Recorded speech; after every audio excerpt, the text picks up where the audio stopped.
Hi guys, இது வந்து example exercise 1.3ல 10th சம் லாஸ்ட் சம் ஓகேவா. அந்த சம் கொஞ்சம் பெருசாக இருக்குது பாருங்கள். இந்த குறைக்கே தான் முடியுது. ஸோ இதை கொஞ்சம் ஃபாஸ்ட்டாக வந்து மூவ் ஆயிடுவேன். இதுக்கு கிளியர் வீடியோ வேணும்னா கேளுங்க, நான் உங்களுக்கு பெரிய வீடியோவில் எக்ஸ்பிளைன் பண்ணுறேன் ஓகேவா. டேட்டா அட்ஜசன்ட் டேபிள்ஸ் லென்த் கொடுத்துருக்காங்க, அதோட கரஸ்பாண்டிங் ஹைட்டும் கொடுத்துருக்காங்க. Student finds the relationship between height and forehead length. X வந்து ஃபோர்ஹெட் லென்த்துன்னு கொடுத்துருக்காங்க, ஹைட் ஒய்ன்னு கொடுத்துருக்காங்க.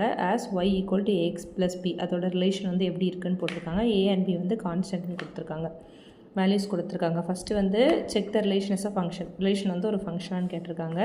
ஃபஸ்ட்டு என்னது, ஆரோ டயக்ராம் வாங்குகிறோம். எல்லாத்துக்குமே டொமைனில் இருக்க எல்லா எலிமெண்ட்டுக்குமே யூனிக் இமேஜ் வந்து கோடொமைனில் இருக்குது, அதனால் இந்த ரிலேஷன் வந்து ஒரு ஃபங்க்ஷன் ஓகேவா. அடுத்த second question, find a and b. A and b கண்டுபிடிக்க சொல்லியிருக்காங்க. நம்மகிட்ட இருக்கிறது ஒன்று தான், y equal to x plus b. அப்போ ஏஎக்ஸ் ப்ளஸ் அதை அப்படியே மாற்றி போட்டிருக்கேன் ஓகேவா. A x plus B equal to y ஓகேவா. அப்போ நம்ம ஃபஸ்ட்டு இருக்க டேட்டாவை எடுத்துப்போம். 35, 56 எக்ஸ் ஒய் வேல்யூ ஓகேவா.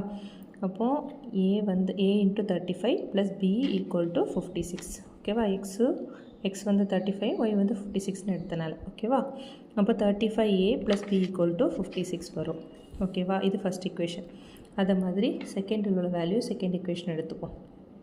45, 65 எக்ஸு ஒய் வேல்யூ ஓகேவா. அப்போ செகண்ட் இக்குவேஷன் கிடச்சிருச்சு. செகண்ட் இக்குவேஷன் எடுத்து நம்ம கட் பண்ணி எடுக்கும்போது ஏ வேல்யூ வந்து 9/10ன்னு வருது ஓகேவா. அதை வந்து பாயிண்டில் போட்டுனா என்ன எழுதலாம், 0.9ன்னு போடுவோம் ஓகேவா. அதே மாதிரி இந்த 0.9 ஏ இருக்க வேல்யூவை இந்த பொண்ணில் ஃபஸ்ட் இக்குவேஷன் அட் செகண்ட் இக்குவேஷன் எதுலையாவது ஒன்றில் சப்ஸ்டியூட் பண்ணுங்கள்.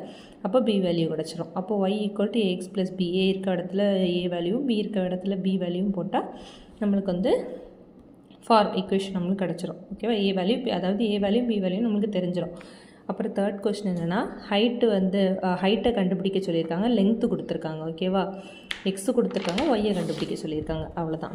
ஒய் வந்து ஈக்குவல் டு கொடுத்துருக்கோம், எக்ஸ் வந்து கொடுத்துருக்காங்க. அப்போ இதே ஈக்குவேஷனில் போடுங்க. இந்த ஒய் ஈக்குவல் டு இந்த ஃபார்முலாவை போடுங்க. எக்ஸ் வேல்யூவை சப்ஸ்டியூட் பண்ணிங்கன்னா ஒய் வேல்யூ கிடைக்கும். அதே மாதிரி அடுத்த கொஸ்டின் என்ன கொடுத்துருக்காங்க, length of a person, find the length of the person. Length என்னது, எக்ஸு. எக்ஸை கண்டுபிடிக்கணும், ஒய் கொடுத்துருக்காங்க. எக்ஸு ஒய் அதே ஈக்குவேஷனை தூக்கி போடுங்க. ஒய் இருக்க வேல்யூவை ஒய்யை சப்ஸ்டியூட் பண்ணுங்கள், எக்ஸ் வேல்யூ கிடைக்கும், அவ்வளோதான் ஓகேவா.